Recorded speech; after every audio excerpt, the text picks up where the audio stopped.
Hi, today I'll be discussing with the system design concept. So, system design is a very important thing.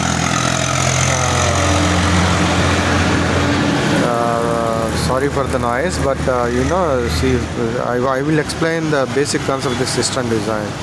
First thing is the client server architecture. If you take any system, right, first you will have a client and server. Client can be your user interface, server can be your backend middleware technology.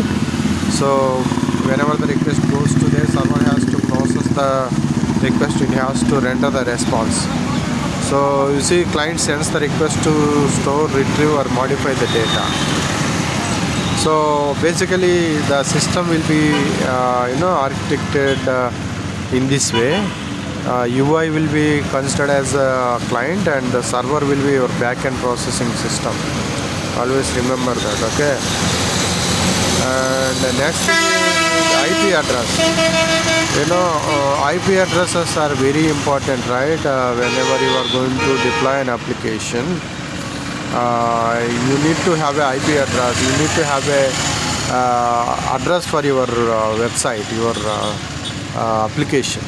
So how do you do that? So generally, providing we need to map, some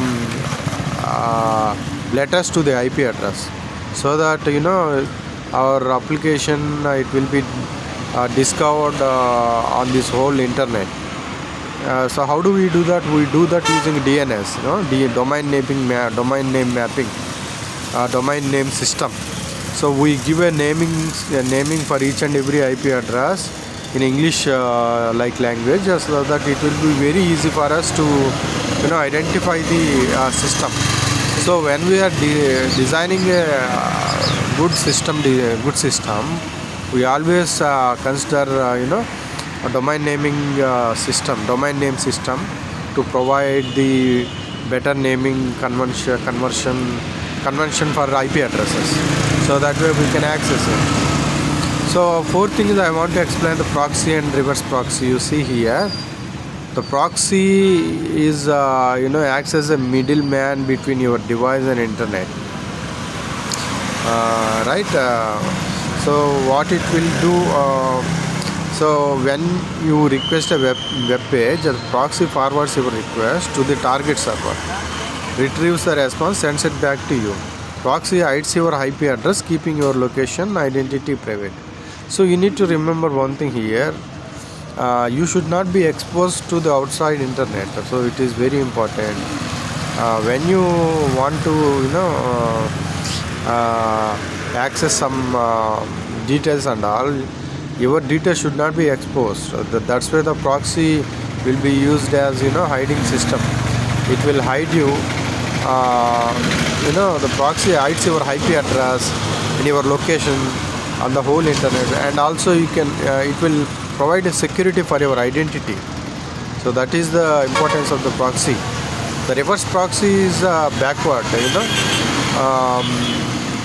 Basically you don't know from where you are getting the details. Sometimes the private networks, you want to build a private network, you want to expose the identity of the private network from where you are accessing the resource. That time you will use the reverse proxy. Okay, so these are very important. I'm just explaining the things here. I just picked a blog from the internet randomly. I'm just explaining the concept. So latency is the the thing. It is basically the response time. So whenever the client is building an application, service layer agreement, SLA, they will have a service layer agreement. In that, latency is a very important. Response times. So when the request is made and when you get a response back, it is very important thing. You need to understand that. Okay. If the latency, the delay, the request may travel to different networks, and when you get the response back, if it is taking 2-3 minutes of time, it will be a problem, because it has to be done milliseconds, right? So the client cannot wait minutes of time to get a response. It has to be done within a second. So there will be a SLA, client agreement.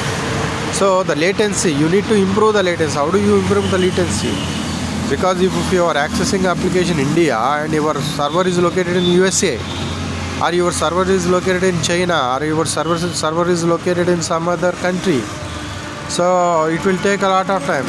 So you will have a multiple data centers worldwide. You will replicate the data that way, so it can reduce the latency of accessing the data. That is a very simple thing. Sixth thing is HTTP and HTTPS, hypertext transfer protocol, securely.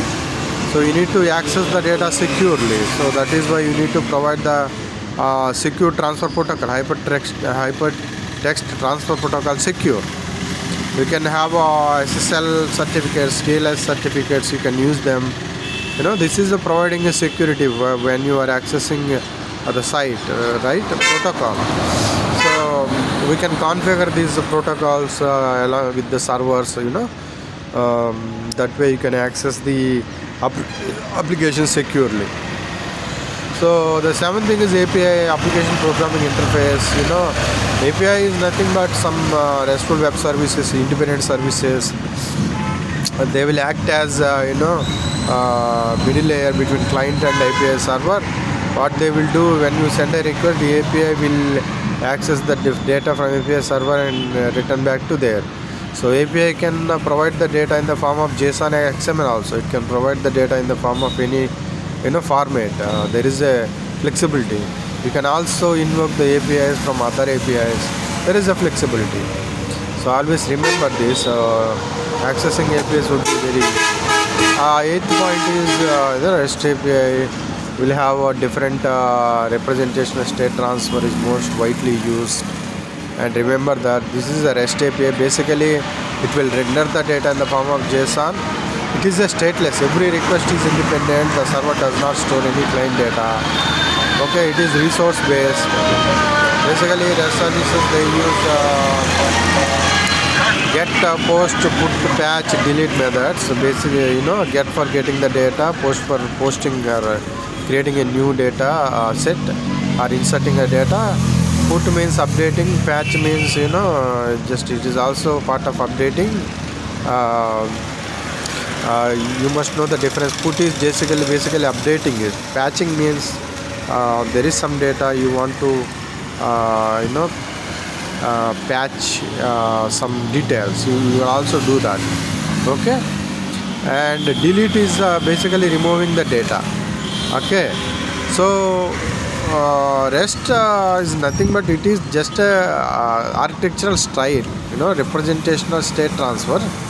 It is architectural style. We will build the API based on this architecture. We have a SOAP web services, simple object access protocol. That is one of the web service model. This is a web service, another kind of RESTful web services model. So I hope you understood these 8 points. For now, I will explain later. There are many things in system design. I will explain those later. Thank you for your time.